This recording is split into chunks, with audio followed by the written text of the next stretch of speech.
Yusuf Kala melantik tim pemenangan JK Wiranto di Monumen Perjuangan Rakyat Palembang. Dalam kesempatan itu, Kala menyatakan pasangan JK Win merupakan pasangan Nusantara dengan mengawinkan dua kultur budaya yakni Sulawesi dan Jawa. Di depan para pendukungnya, JK juga berjanji bila terpilih menjadi presiden akan menjadi pemimpin yang cepat mengambil keputusan dan melaksanakan program untuk rakyat. Tujuan kami ialah mencapai cita-cita kebangsaan kita untuk memajukan, memakmurkan, melindungi bangsa ini. Sebelum melantik tim pemenangan JK Win dalam kapasitasnya sebagai Wapres, JK mengunjungi stasiun Kertapati untuk melihat langsung moda transportasi darat dari Palembang ke sejumlah kota di Provinsi Sulawesi Selatan. Kala sempat berdialog langsung dengan pengguna kereta api yang hendak berangkat. Usai melakukan kunjungannya di Palembang, JK dijadwalkan melanjutkan perjalanannya ke Provinsi Lampung untuk melantik tim pemenangan JK Win di Provinsi Lampung. Dari Palembang dan Bandar Lampung, tim liputan Metro TV. Sejak Rakernas PAN di Yogyakarta awal Mei lalu, Ketua Umum PAN Sutrisno Bachir seolah lenyap dari kancah perpolitikan. Ia puasa bicara dan tidak pernah muncul di depan publik. Sutrisno disebut-sebut kecewa dengan putusan PAN yang memilih berkoalisi dengan Partai Demokrat dan mencalonkan Hatta Rajasa sebagai cawapres, mendampingi capres Partai Demokrat Susilo Bambang Yudhoyono. Kekecewaannya itu diungkapkan Sutrisno Bachir saat membuka Rakernas PAN. Sutrisno yang mengaku tengah sakit sangat terpukul dengan pengkhianatan yang dilakukan sekelompok orang di tubuh PAN terhadapnya. Tapi demi untuk Rakernas ini berjalan sukses, saya hadir. Karena saya sekarang dalam perawatan karena katanya keletihan sehingga agak terganggu liver. Tapi itu mungkin saya bisa dengan istirahat saya bisa sembuh. Tapi kalau letih itu kolbu, kalau itu gulu, saya nggak akan bisa hal itu. Tidak hanya Sutrisno, sejumlah kader PAN khususnya dari DPW Jawa Timur juga geram dengan putusan berkoalisi dengan Demokrat. Mereka melakukan aksi walkout dan menyatakan dukungannya kepada Sutrisno Bachir. Sutrisno juga memilih tidak hadir ketika deklarasi mitra koalisi Partai Demokrat di kediaman SBY di Puri Cikeas, Bogor, Jawa Barat. Meski akhirnya ia bersedia menandatangani dukungan kepada SBY Budiono dari tempat persembunyiannya. Sutrisno lagi-lagi tidak muncul dalam Rakornas PAN di Jakarta Selasa siang. Namun menurut kerabat Sutrisno Bachir, Ketua Umum PAN itu tengah berobat ke Rumah Sakit Mount Elizabeth, Singapura untuk mengobati sakit liver dan gangguan jantung yang dideritanya. Sakitnya kali ini diperkirakan cukup parah. Istri dan anak-anak Sutrisno ikut mendampinginya berobat. Sakitnya Sutrisno dibenarkan oleh Ketua MPP PAN Amin Rais. Namun menurutnya Rakornas tetap bisa berjalan dan mengambil keputusan meski tanpa dihadiri Ketua Umum. Dia yang mengundang, jadi harusnya datang. Tapi dia saat ini sekarang berada di Singapura. Di Singapura, saya nggak tahu karena kesehatan. Ya orang kan tidak pernah bisa memastikan kesehatannya. Jadi dia memang ada gejala liver. Jadi saya kira dalam rangka itu ya. Soal keabsahan nantinya hasil Rakornas kalau tidak sangat sah.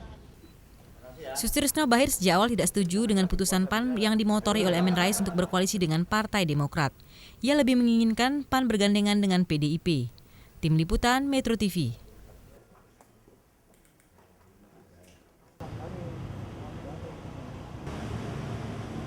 Kritik pedas yang dilontarkan juru bicara tim sukses pasangan SBY Budiono Rizal Malarangeng atas track record calon wakil presiden PDIP dan Gerindra Prabowo Subianto membuat wakil ketua umum Partai Gerindra Fadlizon meradang. Sehari setelah kritikan Rizal muncul di salah satu website, Fadlizon yang dikenal dekat dengan Prabowo langsung menggelar jumpa pers untuk mengklarifikasi tudingan tersebut. Fadlizon menuduh kritik yang dilontarkan Rizal lebih disebabkan panik karena menilai ada saingan yang potensial. Pernyataan saudara Rizal Malarangeng ini adalah pernyataan orang yang kalap, pernyataan orang yang panik gitu ya. Dan bagi kami ini hal yang sangat menyenangkan. Karena kalau orang sudah panik dan sudah kalap itu kan berarti ada satu ancaman sehingga logikanya jadi tidak utuh. Silakan duduk kembali. Sebelumnya SBY dan Prabowo juga saling sindir. Saat menerima Tarbiyah Islamiyah Indonesia di rumahnya di kawasan Cikeas, Bogor, SBY menilai pesaingnya hanya pandai berretorika, banyak wacana, seolah-olah sangat memihak rakyat kecil. Padahal semuanya hanya angin surga. SBY menilai lawan politiknya terlalu banyak menebar janji yang tidak realistis. Sekarang ini memang banyak yang bisa dikatakan Tetapi rakyat kita telah cerdas, mereka memiliki hati dan pikiran yang jernih untuk bisa menakar apakah yang dikatakan itu bisa diwujudkan. Sindiran SBY ini menanggapi kritik pedas yang dilontarkan Prabowo yang menilai haluan ekonomi yang dijalankan SBY menyimpang dari cita-cita mensejahterakan rakyat. Di sela acara deklarasi pasangan Mega Pro Rakyat minggu lalu, Prabowo menilai target pertumbuhan ekonomi yang dipatok SBY hanya 7% pada tahun 2014 menunjukkan sikap mental yang lemah. Persaingan menuju kursi RI1 memang makin panas, namun akan lebih produktif jika para calon berlomba menawarkan program nyata daripada saling menjatuhkan. Tim Liputan, Metro TV. Berkat dan rahmat Tuhan Yang Maha Kuasa. Kencangnya isu konspirasi politik di balik penahanan Antasari Azhar memaksa istri Ketua KPK nonaktif itu meminta penjelasan dan perlindungan hukum dari Presiden. Permohonan berisi 2 halaman itu disampaikan istri Antasari, Ida Laksmiwati, ke Sekretariat Negara hari Selasa siang sekitar pukul 11 waktu Indonesia Barat. Ida Laksmiwati mengaku keluarganya sangat terganggu dengan berita-berita yang mengindikasikan adanya konspirasi politik di balik penahanan Antasari. Apalagi hingga kini belum ada kejelasan mengenai status suaminya yang sudah ditahan lebih dari 20 hari di tahanan Polda Metro Jaya. Karena itu Laksmiwati meminta penjelasan dan perlindungan hukum dari Presiden, mengingat posisi Antasari sebagai pejabat negara yang telah membantu Presiden memberantas korupsi. Ya, selaku rakyat biasa itu saya mohon perlindungan, di mana semua ini harus dibenarkan melalui suatu pembuktian bahwa ini adalah kalau memang bukan konspirasi politik tolong ditunjukkan, dan kalau memang iya di mana konspirasi politiknya begitu. Saya ingin kejelasan hanya untuk ketenangan dan kebenaran. Ketua KPK nonaktif Antasari Azhar ditahan di tahanan narkoba Polda Metro Jaya sejak hari Senin 4 Mei 2009 karena dituduh sebagai otak pembunuhan Direktur PT Putra Raja Wali Banjaran Nasruddin Zulkarnain. Antasari seharusnya sudah bebas hari Sabtu 23 Mei, namun penahanannya diperpanjang 40 hari lagi atau hingga awal Juli mendatang. Tim kuasa hukum Antasari mempertanyakan keputusan perpanjangan penahanan yang dikeluarkan kejaksaan itu. Menurut kuasa hukum Antasari, surat perpanjangan masa tahanan seharusnya baru keluar tanggal 24 Mei atau 20 hari setelah Antasari ditahan. Namun surat tersebut sudah dikeluarkan kejaksaan tanggal 13 Mei atau 9 hari setelah Antasari ditahan. Tim Liputan, Metro TV.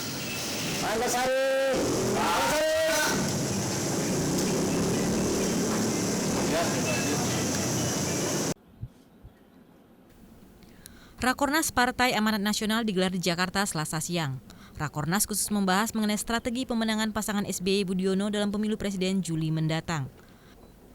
Rakornas dianggap penting karena suara PAN terpecah setelah SBY memilih mantan Gubernur BI Budiono sebagai cawapres. Padahal sebelumnya juga telah terjadi pro dan kontra atas putusan Rakernas Jogja awal Mei lalu yang memilih berkoalisi dengan Partai Demokrat. Namun Ketua MPP PAN Amin Rais menyatakan tidak akan memberikan sanksi kepada kader PAN yang membelot mendukung capres dan cawapres dari partai lain. Diperbolehkan. Artinya dari Hak asasi mereka. Tapi garis partai jelas ya, artinya sesuai dengan Rakernas PAN itu membangun koalisi dengan Partai Demokrat. Ya. Saya pun juga kecewa ya mengapa akhirnya Pak Budiono bukan Pak Hatta. Tapi yang namanya keputusan harus ditaati. Tidak boleh kita cederai sendiri. Ya.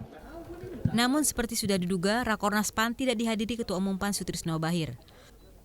Sutrisno yang sejak awal tidak setuju PAN berkoalisi dengan Demokrat tengah dirawat di rumah sakit di Singapura karena menderita sakit liver dan gangguan jantung.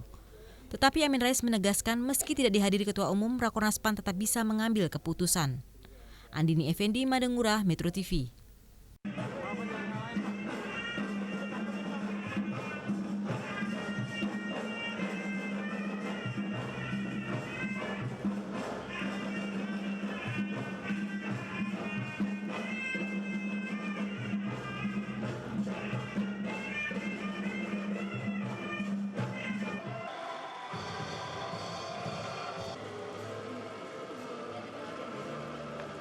Undang-Undang Dasar 1945 dan undang-undang sistem SMA, SMK, dan MA mencapai lebih dari 8.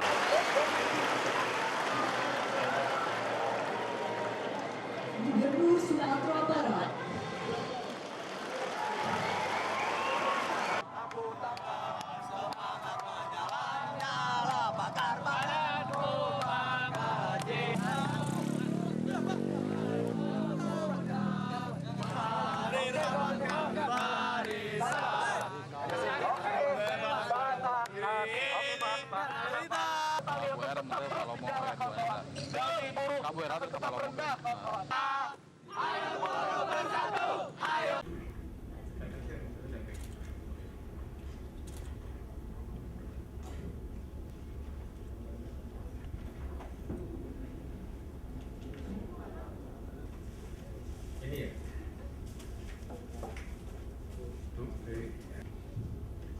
Ya, jadi ini yang 20 punya atas nama Kusnadi.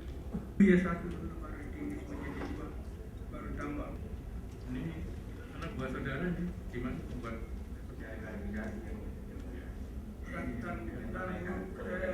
ya, ini juga tempat partainya juga apa, tempat calegnya juga cerdik. Adalah ada tulis angka sama terbilang. Nah ini yang krusial aja di konfirmasi. Jadi sekaligus gitu ya, jadi supaya enggak. Ini dari saksi mana tadi?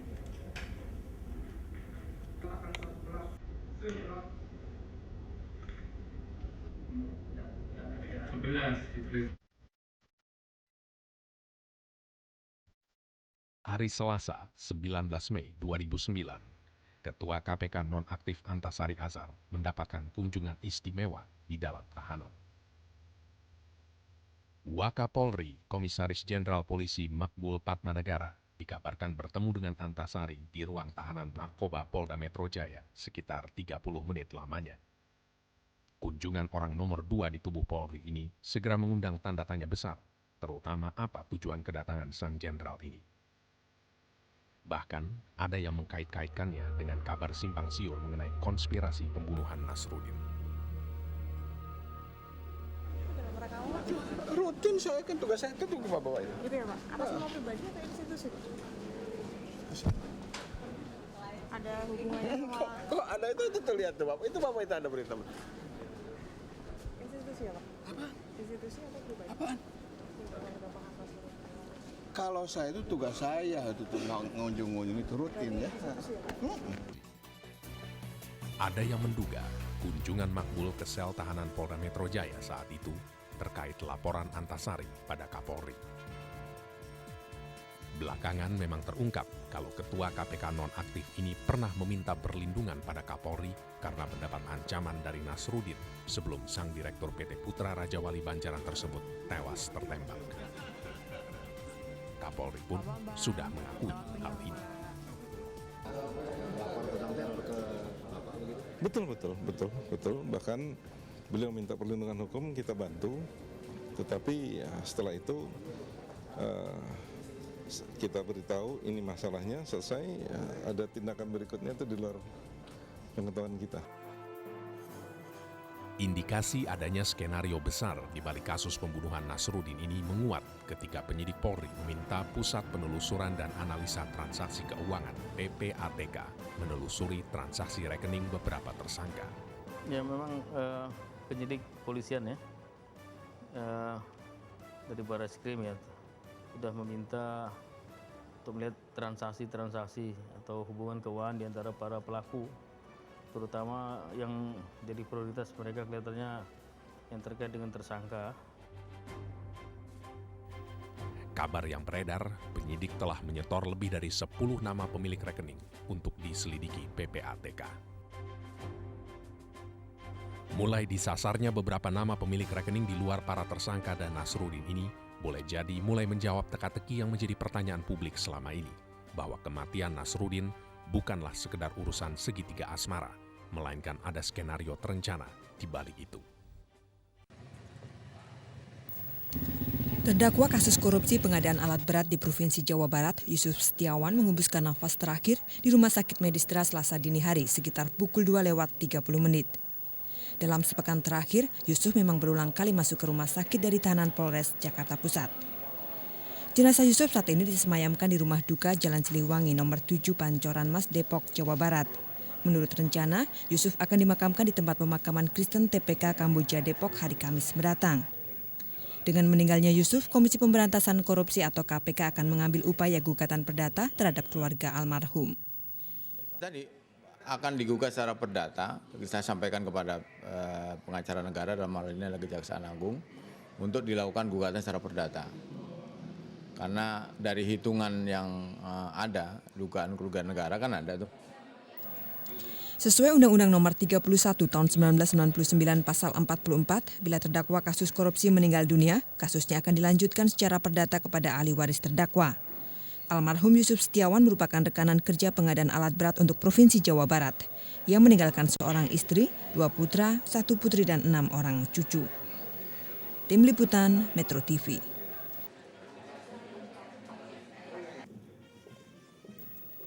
Anggota TNI dipastikan tidak dapat menikmati hari libur nasional pada Pilpres 8 Juli mendatang karena akan dikarantina untuk menjaga netralitas TNI. Menurut Panglima TNI Jenderal Joko Santoso, semua anggota TNI telah diinstruksikan untuk tinggal di asrama dan tidak akan diberikan hak cuti pada hari pencoblosan Pilpres. Panglima TNI mengaku instruksi karantina itu dikeluarkan demi menjaga netralitas TNI dalam Pilpres. Pada saat Pilpres, 2 hari sebelum Pilpres, semua tentara masuk di asrama. Jadi kita ikut libur. Selama 2 hari sebelum Pilpres itu 2 hari? Ya, nanti keluarkan ST untuk konsinyir. Ya. Langkah Panglima TNI mengkarantina para serdadunya pada Pilpres mendatang cukup beralasan. Karena para jagoan yang akan bertarung dalam Pilpres adalah para jenderal purnawirawan senior yang bisa saja membias ke para junior mereka yang masih aktif. Demikian halnya dengan tim sukses dari ketiga pasang calon yang sebagian besar merupakan para jenderal purnawirawan dari berbagai angkatan. Pasangan SBY Budiono misalnya tidak tanggung-tanggung menggait mantan Panglima TNI Joko Suyanto dan mantan Kapolri Sutanto yang baru saja pensiun 1-2 tahun lalu. Demikian pula pasangan JK Wiranto yang menyatukan kekuatan tim sukses bersama mantan Kasat Subagio HS, mantan Wakil Panglima TNI Fahrul Razi, mantan Kasumabri Suwadi Marasabesi, serta sejumlah purnawirawan lainnya.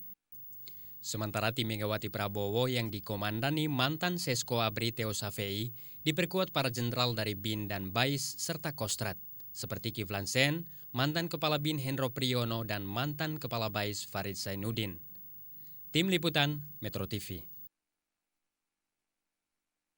Adanya berita di berbagai media yang simpang siur, adanya yang terakhir adalah konspirasi politik. Nah, di sini saya ingin menekankan bahwa yang dimaksud itu konspirasi politik ini. Kemudian kalau ini posisi Ibu kan datang ke DPR, ya. Apakah ini meminta dukungan politis dari DPR mungkin? Oh enggak, di sini saya sama dengan Bapak Presiden, tapi di sini kan adalah tempat institusinya yang bisa untuk melakukan institusi yang bisa saya anggap melakukan penekanan pengawasan untuk pihak-pihak Polri dalam rangka status Bapak ini. Karena saya percaya sekali Bapak itu tidak bersalah, makanya saya ingin pihak DPR untuk segera merealisasi persoalan ini sampai tuntas, dan saya ingin kebenaran di balik semua ini. Tidak ada yang cerita seperti konspirasi politik yang membingungkan saya sendiri selaku sebagai seorang istri, tidak sebagai dalam tanda kutip politik yang lain, enggak. Saya sebagai istri dan keluarga saya mengharapkan perlindungan hukum terhadap anggota